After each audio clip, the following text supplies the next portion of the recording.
ഷാക്കിറെ, ഇനിയിപ്പോൾ ഒരുപാട് trip tour മാനേജറായിട്ട് പോയിട്ടുണ്ടല്ലോ. Tour manager ഉള്ള ട്രിപ്പും ഇല്ലാത്ത ട്രിപ്പും തമ്മിലുള്ള വ്യത്യാസം എന്താ? അല്ല റഷിക്കേ, നമ്മളെ ഗ്രൂപ്പിൽ ഒരു മലയാളി ടൂർ മാനേജർ പോകുന്നതിൻ്റെ പ്രധാന ലക്ഷ്യം എന്ന് പറയുന്നത് നമ്മളെ കസ്റ്റമേഴ്സിൻ്റെ സേഫ്റ്റിയും കംഫർട്ട്നെസ്സും തന്നെയാണ്. ഞാൻ ജസ്റ്റ് ഒന്ന് രണ്ട് ഉദാഹരണങ്ങൾ പറഞ്ഞുതരാം. 2 മാസം മുമ്പ് നമ്മളിവിടുന്ന് ഏകദേശം ഒരു 30 പാക്സായിട്ട് മലേഷ്യയിലോട്ട് പോയിരുന്നു. അതിൻ്റെ കൂടെ ഞാനാണ് പോയിട്ടുണ്ടായിരുന്നത്. ഞാൻ പോയ സമയത്ത് നമ്മൾ കസ്റ്റമേഴ്സിനോട് സേഫ്റ്റി ഇൻസ്ട്രക്ഷൻസും കാര്യങ്ങളെല്ലാം കൊടുത്തു. നമ്മൾ എല്ലാ ഗ്രൂപ്പിലും കൊടുക്കുന്നത് പോലെ നോർമലായിട്ട് നമ്മൾ കൊടുക്കുന്നതാണ്. മലേഷ്യ വളരെ കാമായിട്ടും അത്യാവശ്യം നല്ല സേഫ്റ്റിയുള്ള ടൂറിസ്റ്റുകൾക്ക് പറ്റിയൊരു കൺട്രിയാണ് കേട്ടോ. പക്ഷേ എന്നാലും ഉണ്ടാവുമല്ലോ റഷ്യക്ക് ഏതെങ്കിലുമൊക്കെ 1-2 തലതിരിഞ്ഞത്. അത്തരത്തിൽ പറയുകയാണെങ്കിൽ അവിടെ നമ്മളുമായിട്ട് സംസാരിച്ച് നമ്മളായിട്ട് മിങ്കിൾ ചെയ്തിട്ട് ഫോറിനേഴ്സിൻ്റെ പോലെ വന്നിട്ട് നമ്മളെ കയ്യിലുള്ള പൈസ അടിച്ചുകൊണ്ട് പോകുന്ന ചില ടീമുണ്ട്. ഈ കാര്യം ഓൾറെഡി കസ്റ്റമേഴ്സിനോട് പറഞ്ഞിരുന്നു കേട്ടോ. പക്ഷേ നമ്മൾ എല്ലാവരോടും അവർ ജസ്റ്റ് ഒരു നോർമലായിട്ട് കേട്ടത് വിട്ടു.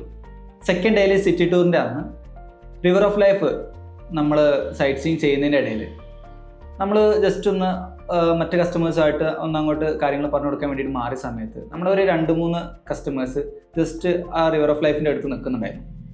നിൽക്കുന്ന സമയത്ത് 2 ഹസ്ബൻഡും വൈഫും അവരെ ഫ്രണ്ട്സും ആണ് നിൽക്കുന്നത്. നിൽക്കുന്ന സമയത്ത് ഒരു ഫോറിനർ, എസ്പെഷ്യലി പറയുകയാണെങ്കിൽ ഒരു അറബി എന്നൊക്കെ തോന്നിപ്പിക്കുന്ന രീതിയിലുള്ള ഒരു ആണും പെണ്ണും ഇവരെ സമീപിച്ചു. ഇവരെ സമീപിച്ച സമയത്ത് ഇവർ ഭയങ്കര പൊളൈറ്റായിട്ട് ഭയങ്കര സ്മൈലോട് കൂടിയിട്ടൊക്കെ സംസാരിക്കുകയാണ് നമ്മുടെ കസ്റ്റമേഴ്സിനായിട്ട്.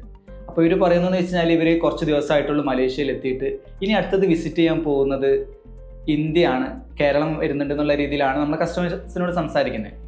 അപ്പോൾ ഇവർ നമ്മുടെ കസ്റ്റമേഴ്സ് ദുബായ് വിസിറ്റ് ചെയ്തിട്ടില്ല. അപ്പോൾ അത് മനസ്സിലാക്കിയ ഈ ഫ്രോഡ് ചെയ്യുന്ന ഈ ലേഡി മെന്നും അവരെ കയ്യിൽ ഞങ്ങളെ കയ്യിൽ UAE കറൻസി ഉണ്ട്, നിങ്ങൾ കാണണോ എന്നുള്ള രീതിയിൽ അവരെടുത്ത് കാണിക്കുകയാണ്. അത് കഴിഞ്ഞതിന് അവർ നെക്സ്റ്റ് സ്റ്റെപ്പ് ചോദിക്കുന്നത് നിങ്ങളെ ഇന്ത്യൻ കറൻസി നിങ്ങളെ കയ്യിലുണ്ടോ എന്നുള്ള രീതിയിൽ ചോദിച്ചു.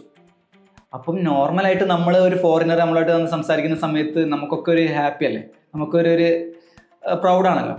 അപ്പോൾ ആ രീതിയിൽ നമ്മളെ കസ്റ്റമർ ക്യാഷ് എടുത്ത് കാണിച്ചു കൊടുക്കുന്ന സമയത്താണ് അവരെ അടുത്തോട്ട് നമ്മൾ വരുന്നത്. ഈ സിറ്റുവേഷൻ നമുക്ക് ഓൾറെഡി അറിയാവുന്നത് കൊണ്ട് നമ്മൾക്ക് പെട്ടെന്ന് അവരെ നോട്ടീസ് ചെയ്യാനും അവരവരെ ഒരു സ്കാമിൽ നിന്ന് അവരെ പ്രൊട്ടക്റ്റ് ചെയ്യാനും നമുക്ക് സാധിച്ചു. ഇൻ കേസ് നമ്മളവിടെ എത്തിയിട്ടില്ലായിരുന്നുവെങ്കിൽ ഒരു പക്ഷേ നമ്മുടെ കസ്റ്റമേഴ്സ് പറ്റിക്കപ്പെടുമായിരുന്നു.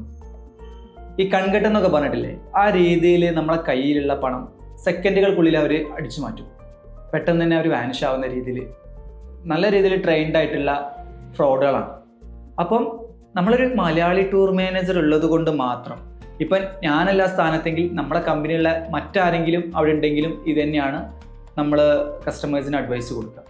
അപ്പോൾ അത്തരത്തിൽ ഈ ഒരു ഫ്രോഡിൽ നിന്ന് നമ്മളെ കസ്റ്റമേഴ്സിന് നമുക്ക് രക്ഷപ്പെടുത്താൻ സാധിച്ചിട്ടുണ്ട്.